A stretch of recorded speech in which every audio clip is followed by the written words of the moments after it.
Donc, nous avons échangé sur ces 2 premiers slides de contextualisation, des risques des risques de ne pas, consacrer des moyens à la croissance et puis, même si on en fait une priorité, quels sont les dangers, potentiels quand on ne la gère pas et qu'on ne la structure pas?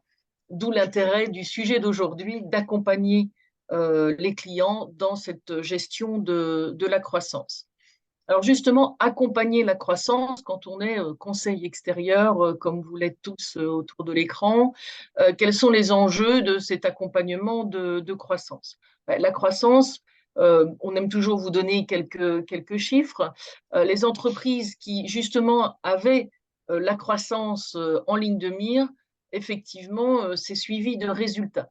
Et donc, ce qui est intéressant, c'est de s'en donner les moyens, parce qu'il y a les résultats économiques, hein. On voit qu'en moyenne, quand on en fait une priorité, le chiffre d'affaires augmente réellement quand on avance en ordre de marche, qui a un impact humain. Et quand on est en train de parler de MapNmatch, évidemment, on est sur ce facteur humain et donc structurer l'approche de la recherche de croissance, c'est un levier d'engagement. La croissance elle-même est un levier d'engagement, on le disait dans les risques. Bah, une entreprise en croissance, elle attire les talents et elle retient les talents également. Et puis, que vient faire le coaching et l'accompagnement là-dedans? Mais on a aussi des chiffres qui montrent que accompagner et dédier des moyens et dédier du temps à accompagner les managers et les drivers de la croissance ont également des impacts.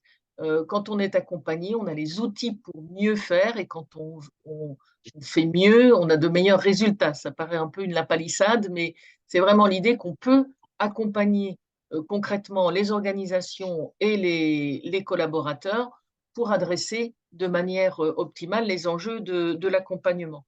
Et donc l'enjeu de cet accompagnement de la croissance va notamment être d'aider la structure et les managers à naviguer entre la prise de risque et le business as usual, entre la nécessité d'une croissance maîtrisée et le maintien de cette dynamique de développement. Il faut impulser, il faut entretenir.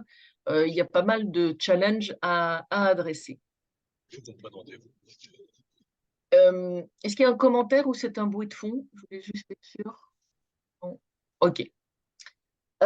Et donc, cet accompagnement, on a posé le cadre de la nécessité d'avoir la croissance en ligne de mire, de la structurer et de se mettre en ordre de marche, que l'accompagnement a un impact direct sur la croissance. Et évidemment, ce qui nous intéresse, c'est comment MapNmatch peut venir enrichir cet accompagnement. La valeur ajoutée de MapNmatch sur l'accompagnement de la croissance peut se faire à la fois à titre collectif et à titre individuel. Comment accompagner un collectif dans la croissance? Ben, on va pouvoir mapper une entité, tout un périmètre, et poser ce diagnostic de la culture de l'entité. Est-ce qu'elle est spontanément orientée vers la croissance? Est-ce qu'elle est plutôt dans la répétition de sujets maîtrisés et dans la conservation du business as usual? On est capable de le diagnostiquer dans un profil d'équipe. Ce diagnostic va nous permettre d'identifier justement les forces et les éventuels trous dans la raquette parce qu'on sait ce qu'on recherche et on va y venir avec la caractérisation dans une minute. On sait ce dont on a besoin pour booster la croissance. Donc, on va pouvoir aligner l'entité sur les attendus, les embarquer, les mobiliser sur ce dont on a besoin pour la croissance et donc à la fois communiquer, mobiliser, former de manière ciblée à partir du diagnostic pour aller vraiment chercher, capitaliser sur les forces, évidemment, et puis aller travailler des mises en place de process, voire des formations sur les éventuels trous dans la raquette par rapport aux besoins pour la croissance.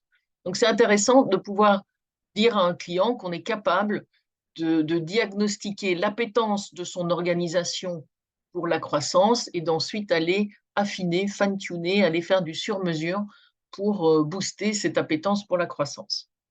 à titre individuel, ben, quand on fait passer le profil à un collaborateur ou à un manager, toujours cette première étape de prise de conscience, de meilleure connaissance de soi. Et quand on va le mettre en face de la caractérisation des attendus pour être manager de la croissance, on va faire cet exercice de match entre les energy skills individuels et les besoins du manager de la croissance.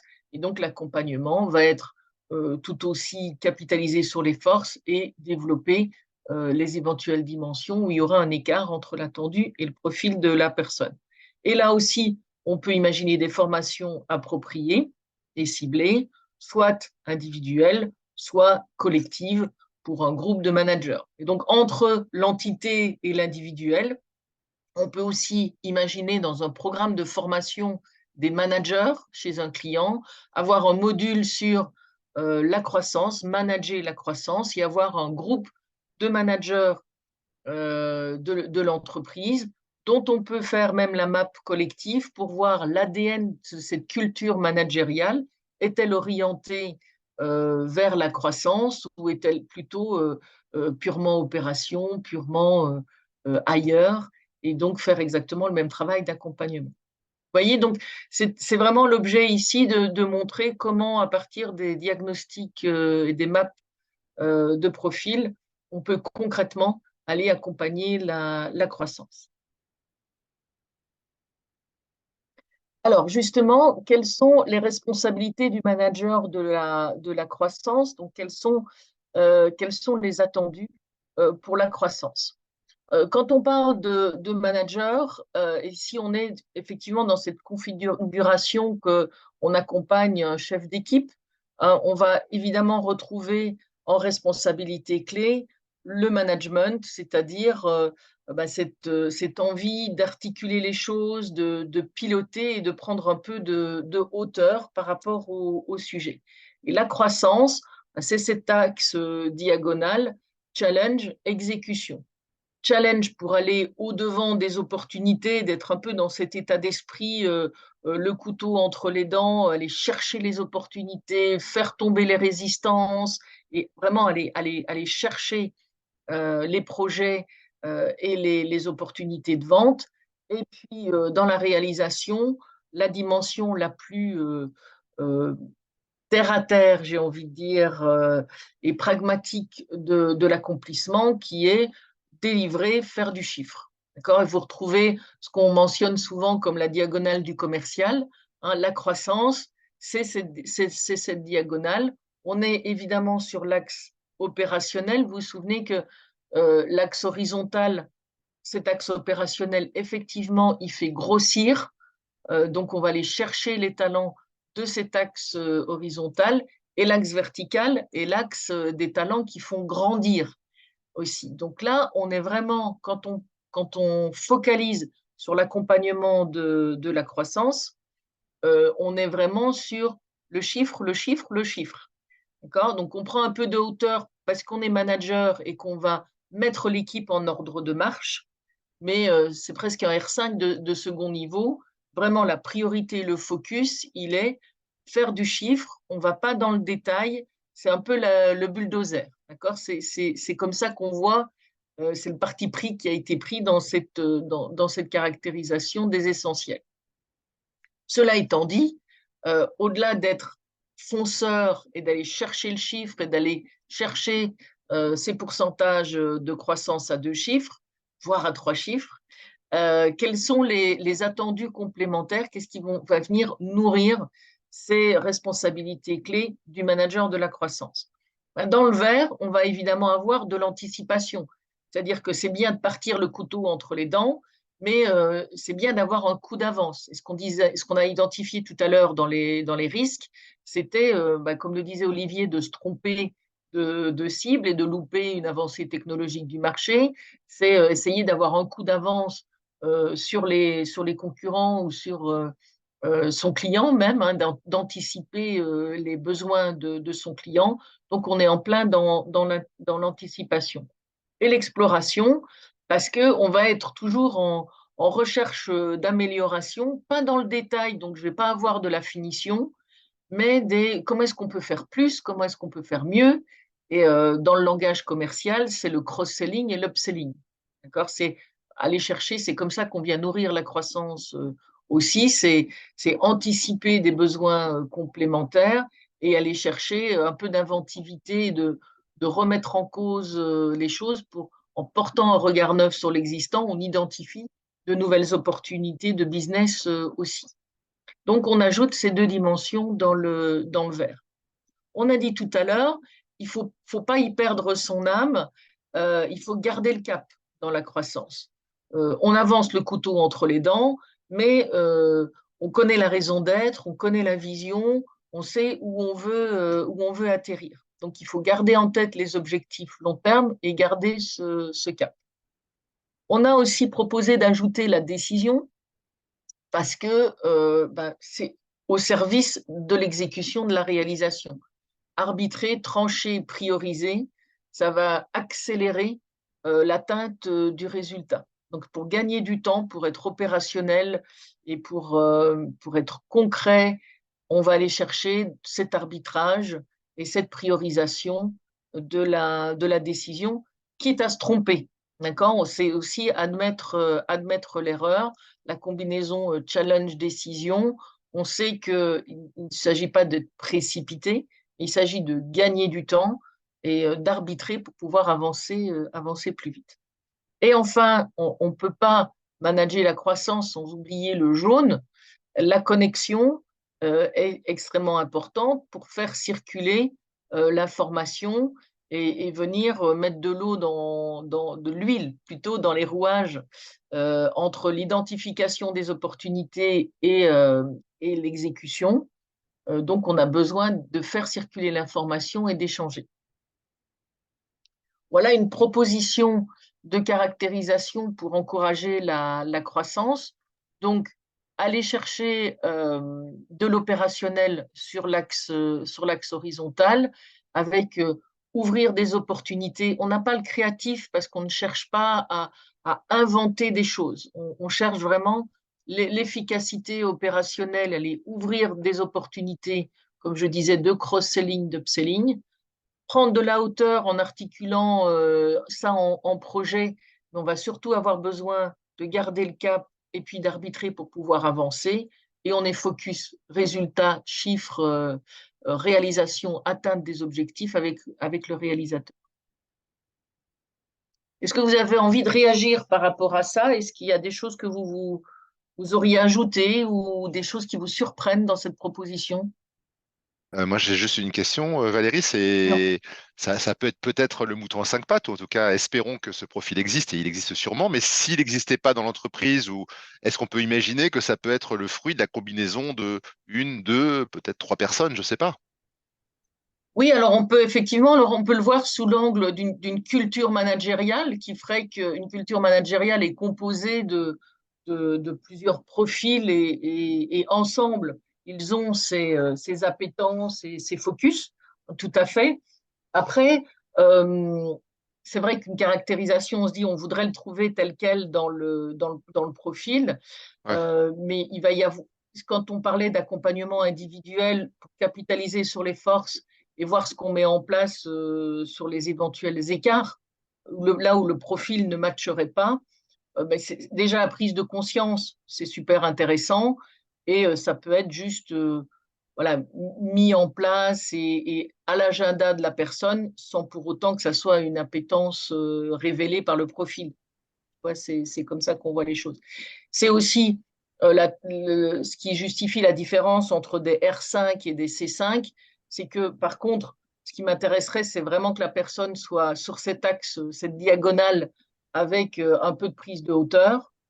Voilà, ça c'est le plus important. Et puis sur les C5, effectivement, euh, cerise sur le gâteau, s'ils y sont tous, Hmm. on a, on, c'est pas la majorité des candidats qui l'auront. En D'accord. tout cas, si ça n'y est pas, ce qui est intéressant, c'est que ça permet effectivement à celui ou celle qui crée en pilotage de la croissance d'identifier les zones plus aveugles et donc de pouvoir les considérer et puis éventuellement d'avoir des ressources complémentaires, ou en tout cas de les adresser. Donc, c'est Oui, on n'a pas toujours toutes les cases, mais en tout cas, ça crée une prise de conscience et du coup, une possibilité d'action.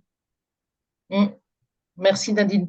Et merci aussi de partager cette expérience, puisque, comme j'ai déjà eu l'occasion de le dire, hein, je profite de l'expérience qu'on déroule avec un groupe de hauts potentiels qui accompagne notamment Nadine, où on les met face à ces contextes managériaux successifs. Donc, tu as eu l'occasion d'échanger avec de jeunes managers d'équipe Mm. aujourd'hui qui sont confronter un peu l'exercice que tu mentionnais, Laurent, face à ces attendus. Est-ce que tu veux nous en dire un peu plus, Nadine, sur il y en a sans doute qui matchaient assez bien et puis d'autres qui se situaient dans des dynamiques complètement différentes. Oui, on a pu aborder, je ne vais pas toutes les citer, mais la dynamique du manager, la dynamique de la gestion de crise, la dynamique de la rentabilité, la dynamique de la croissance. Enfin bref, on a vu tout un tas de dynamiques. Et évidemment, il manque toujours quelque chose. Enfin, c'est rare d'avoir la photo complète. Et donc, ce qui est important, c'est le travail qu'on fait avec la personne pour dire, OK, là, tu te sens à l'aise, ça, OK, ça, qu'est-ce qui fait que enfin, qu'est-ce que tu ne fais pas quand tu n'adresses pas cet endroit-là? En quoi c'est gênant? Comment tu peux le faire autrement?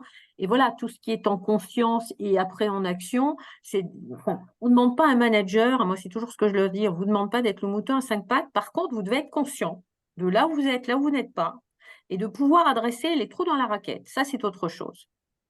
Mm, Et je crois que c'est ça qui est important.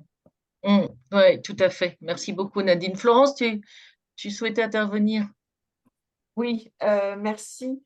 En fait, je trouve que cet axe opérationnel, il est vraiment clé quand on s'intéresse à la croissance. Avec le recul, j'aime bien et ça me parle bien. Pour les entreprises que j'accompagne, la plupart du temps, elles sont en forte croissance. Donc, c'est plutôt des dynamiques de croissance que de maturité sur lesquelles je suis avec eux, avec elles. Mm, Et je constate qu'il y a à chaque fois, quand ça dysfonctionne, hein, quasi à chaque fois, pour tout ou partie, la raison du dysfonctionnement, c'est qu'il y a une décorrélation entre le rythme qui est impulsé par le dirigeant de l'entreprise et les managers et les mm, contributeurs en dessous. Donc le dirigeant pousse, pousse, pousse. euh, Parfois, il peut être aussi opérationnel et avoir des qualités de réalisation, mais pas toujours. Il pousse, mais souvent, il pousse trop. Et donc, il me semble, mais je suis curieuse de vous entendre, qu'au-delà du jaune de connecteur, il y a peut-être besoin d'être attentif, de talent attentif à cette notion d'équilibre qu'on va retrouver soit dans le médiateur, soit dans le coordinateur, pour être sûr que la pour être sûr qu'on ne va pas trop vite, qu'on ne fatigue pas trop les troupes. mm. Qu'est-ce que vous en pensez? Alors moi, Bonjour Pascal. Pardon. Effectivement, la question que je me posais, moi, c'était, j'aurais plutôt choisi l'ordonnanceur que le stratège, en pensant que manager la croissance, c'est quand même plus du court et moyen terme plutôt que du long terme. Mhm, Et qu'effectivement, l'ordonnanceur aurait cette notion d'équilibre et d'organisation qui permettrait d'enchaîner sur une croissance plus stratégique, mais j'aurais mis par préférence un C5 chez l'ordonnanceur que le stratège, même si le stratège, quelque part, il doit être toujours. alors là, vous avez raison. Moi, alors, je sais pas comment après ça pourrait se traduire, mais oui, le danger, c'est d'avoir un manager qui est tellement ancré là-dessus, etc. C'est à fond, à fond, à fond, et on oublie et la logistique suivra. Non, quelquefois, elle ne suit pas, et les humains encore moins. Donc, pour mm, éviter la surchauffe, ça pourrait effectivement, on pourrait y apporter peut-être une connotation de ce point de vue-là. Est-ce que c'est avoir le souci de la coordination, du timing, du rythme? Est-ce que c'est l'ordonnanceur? Est-ce que c'est le médiateur? Je sais pas, ça se discute. Mais en tout cas, j'aime bien cette idée de et comment on y va sans qu'on soit en surchauffe. oui, ouais, oui, Et de tout la à fait. chauffe, c'est bien, mais de la surchauffe, bon, ça dure pas. Enfin, c'est un peu plus dur sur la durée, quoi. Oui, oui, oui, tout à fait. Hein. L'aspect Oui, d'écologie, quoi. ouais. Alors, dans la dimension du management qui est en R5 quand même en haut de la liste, on a le fait que c'est aussi clarifier le qui fait quoi et susciter l'engagement des équipes. Ouais. D'accord? Parce qu'on articule, on travaille en mode projet, on clarifie les objectifs, on répartit les rôles, etc. Dans le management de projet, il y a ce petit côté humain, mais j'entends, et ça pourrait être intéressant d'y ajouter du médiateur pour être sûr d'embarquer tout le monde. C'est très intéressant. Et effectivement, le structuration versus stratégie s'entend tout à fait bien, Pascal. Je te rejoins tout à fait. Olivier avait levé la main et puis Laurent. Oui, moi pour rebondir dans la veine de ce qui vient d'être dit précisément, je pense qu'il faut effectivement avoir aussi ces talents dans les bleus, dans la capacité de la dynamique d'accompagnement, parce que en fait, est-ce qu'on est sur une croissance en sprint pendant, voilà, il faut réussir le Black Friday, et à ce moment-là, il faut absolument être dans une course intense et effectivement avoir surtout du rouge et du noir, c'est très bien. Où on est dans une croissance de long terme, mais finalement, c'est une course de fond.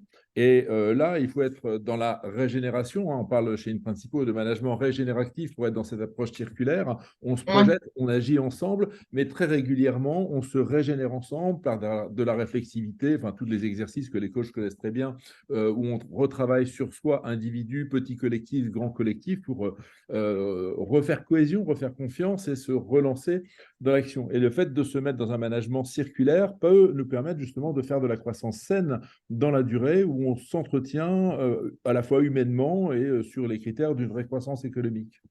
Oui, oui, oui, tout à fait. Et c'est l'occasion de rappeler que la caractérisation qu'on a sous les yeux, c'est un focus croissance, mais qui ne peut pas être le seul enjeu d'un collectif. Hein, on est d'accord, il y a d'une part le fonctionnement du collectif qui va requérir aussi de la prise de recul qu'on n'a pas ici, un peu plus de jaune qu'on n'a pas ici, etc.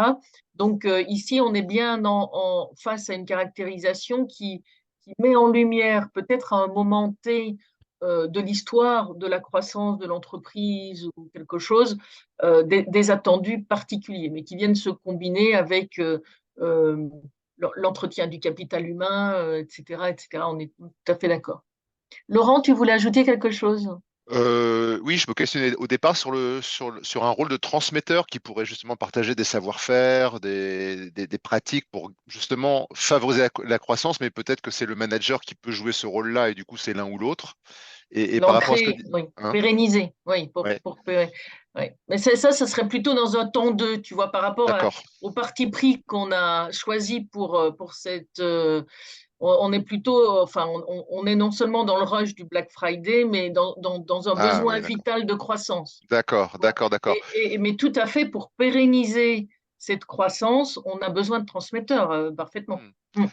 Et du coup, dans le même esprit, comme ce qu'évoquait Olivier, finalement, c'est quand je t'ai entendu parler de l'explorateur, finalement, qui recherche l'amélioration, Mm. ça peut être le rôle de l'avaliseur, finalement, pareil dans un temps 2 finalement. C'est Exactement. là, votre focus, il montre bien, effectivement, l'urgence, le terrain, enfin, le besoin de transformation, de réalisation. Et si on rajoute, effectivement, ou du transmetteur ou de l'avaliseur, c'est plus pour la pérennité et être dans le cycle, en fait. Exactement, D'accord. exactement. Et d'ailleurs, pour rebondir sur ce que Florence disait sur les typologies qu'elle accompagne, on voit que la caractérisation qu'on a à l'écran, elle est Q2, Q3. Hein, je parle à des spécialistes, donc on est bien sûr, on lance des choses, on va chercher des opportunités et on transforme l'essai, on est dans l'industrialisation, etc. Donc la croissance, elle est sur cet axe horizontal de l'opérationnel, comme on le disait tout à l'heure, et puis en y ajoutant le pilotage et avoir quelqu'un dans le cockpit qui a accès aux manettes, on vient accélérer le développement et la phase de croissance qui est la phase du Q3. Hein, parce que peut-être que vous y dites, c'est bizarre, on nous parle du cycle de création de valeur et que la croissance c'est le Q3 et elle nous parle d'axe horizontal.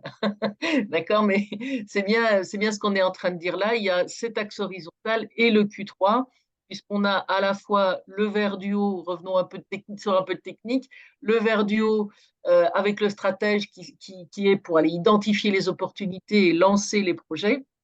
Et puis on a le rouge à droite et le noir du bas de l'exécution pour aller produire, dépoter, industrialiser.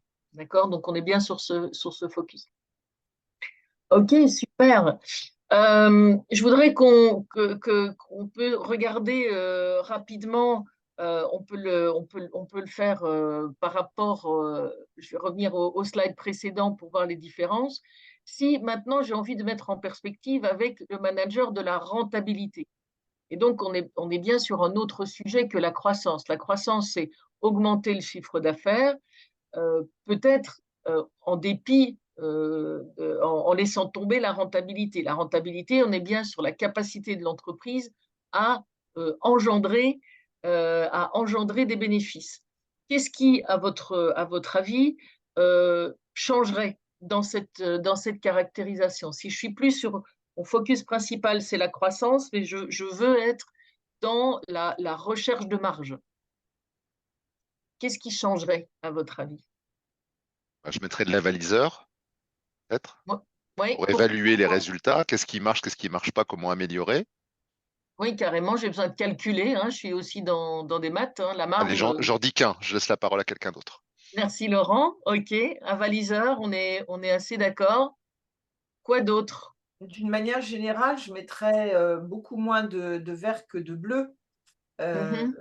Et donc, en même temps que l'avaliseur, j'aurais tendance à mettre soit le conseiller, soit le coach pour itérer sur la performance des gens et les soutenir.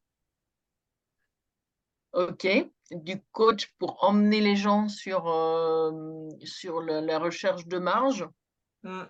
peut-être, mais comme je l'aurais peut-être mis aussi sur la croissance pour embarquer, hein, pour les raisons qu'on Oui, évoquait c'est tout à l'heure. pas faux. Pascal?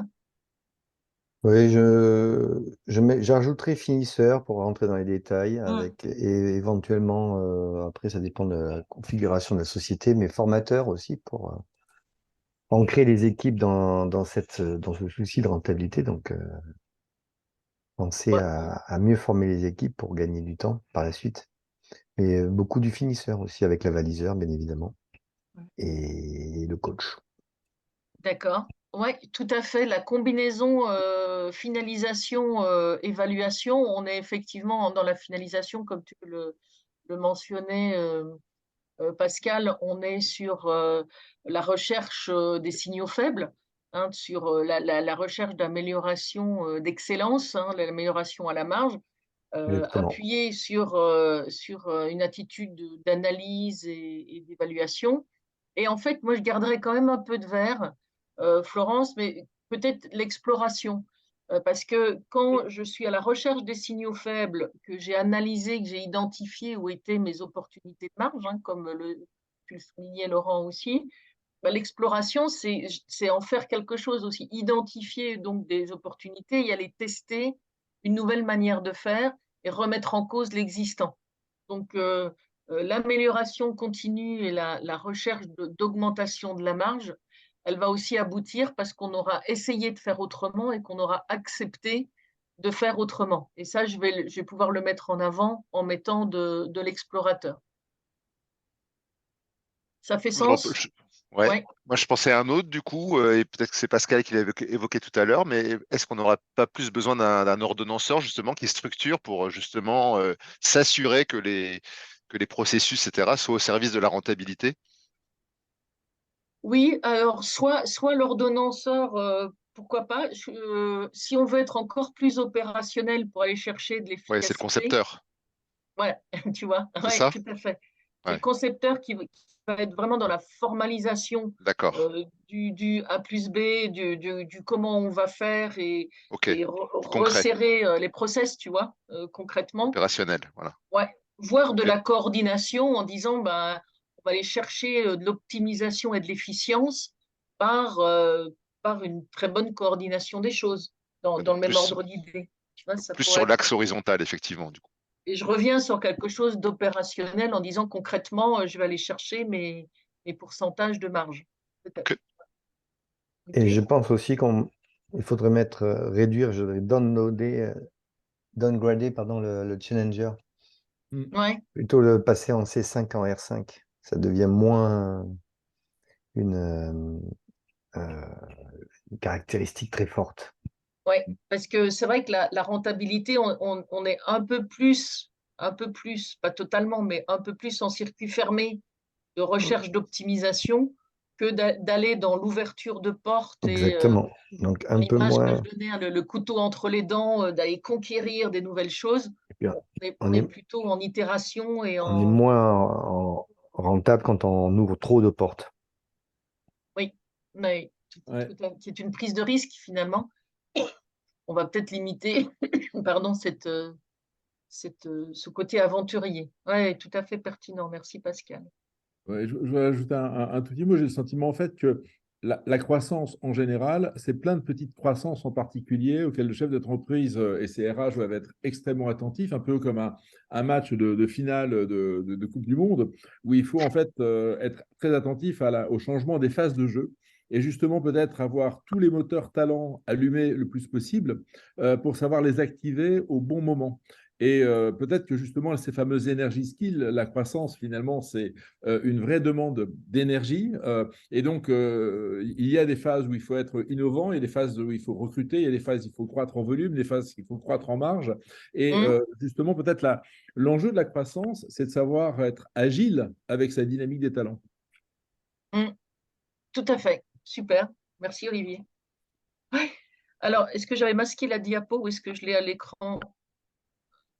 Ah ben voilà. Voilà, nous, alors, qu'est-ce qu'on retrouve? Est-ce que j'ai le slide avec les C5? On va voir ça tout de suite. Non, je ne l'ai pas sous je l'ai pas sous les yeux. Je vais remettre en diaporama pour que vous l'ayez en… Ici, ce qu'on voit, ben, on voit la formalisation dont on parlait tout à l'heure. Alors, on sait qu'il faut faire… il faut faire un choix. Donc, on a gardé la structuration, hein, Pascal, que tu proposais ou Laurent. On aime toujours garder le mode de fonctionnement projet du manager. Et on est effectivement sur de l'efficacité opérationnelle avec de la formalisation, de la coordination. Et on a ajouté en C5 l'évaluation pour être dans le rétex permanent. Donc, on compléterait volontiers par la finalisation et l'exploration hein, pour venir compléter ce croissant du retour sur expérience. Oui, quelqu'un… Non, j'ai confondu avec un bruit de fond. Hein, donc, on pourrait ajouter facilement, effectivement, le C5 d'exploration pour remettre en cause et être dans cette amélioration concrète de l'existant et la finalisation pour aller chercher les signaux faibles et l'amélioration à la marge. Mais effectivement, on est moins long terme, on est plus dans cette idée de circuit fermé. On n'est pas du tout dans le challenge, hein, comme tu l'évoquais, Pascal. Et effectivement, je loue votre sensibilité à accompagner les équipes et à ne pas oublier le facteur humain, avec potentiellement l'ajout de coaching, par exemple, pour encourager les équipes et les embarquer. Une fois de plus, dans la dimension du manager, on a quand même cette notion d'engager les équipes, de clarifier les choses et d'emmener les équipes en mode projet pour ne pas juste exiger et être en pilote de l'équipe également sur ces sujets. Oui, puis c'est aussi un message assez fort qui est effectivement que manager la rentabilité, c'est aussi faire évoluer les talents. Donc ça, c'est quand même hyper important pour le voir actuellement dans une organisation. Ils partent et on réduit de temps, et après, mais, oui, et en fait, qui est-ce qui va faire le boulot? Ce sont les gens, donc qu'est-ce que vous leur vendez là-dedans? Qu'est-ce qu'ils vont prendre? Donc, effectivement, il ne faut pas oublier tout ça parce que on ne peut pas juste presser le citron, quoi. À un moment donné, Oui. il faut regarder qu'il y ait quelque chose de l'ordre de l'intelligence, quoi. En tout cas, que ce soit fait avec intelligence. Je dis pas des gros programmes de formation, mais comment faire aussi de ces moments-là un temps d'apprentissage, quoi. Oui, exactement. Et ça peut s'illustrer soit par le coaching qui est soutenir et embarquer les équipes, ou par le médiateur, la médiation qui va chercher le gagnant-gagnant. C'est-à-dire, c'est le what's in it for me que j'entends, que tu mentionnes, Nadine, c'est dire, bah, il y a la recherche de marge pour l'entreprise, mais qu'est-ce qu'il y a aussi pour les collaborateurs, et on essaye de trouver des manières de faire gagnant-gagnant. Oui, tout à fait intéressant. Je compléterai ce slide dans ce sens parce que je trouve ça très, très, très intéressant. Vous voyez, donc on est effectivement sur deux configurations assez différentes où on voit que quand on veut mettre l'accent sur quelque chose, ben, on va solliciter des énergies skills différents. Comme le disait Olivier, à un certain moment ou face à certains contextes, dans certaines circonstances, on va vouloir mettre ça en avant. Et une fois de plus, pour boucler la boucle avec l'introduction sur comment accompagner vos clients et comment créer de la valeur grâce à Map & Match, ben voilà, face à des profils collectifs ou face à des profils individuels, il y a cet exercice, comme le mentionnait Nadine, hein, de prise de conscience déjà des attendus, plus l'exercice derrière de diagnostic et l'exercice de match sur ce qui existe, sur lequel on va pouvoir s'appuyer et sur ce qu'on peut adresser au-delà de la prise de conscience. Il y a vraiment une opportunité de création de valeur auprès de vos clients, auprès de vos équipes.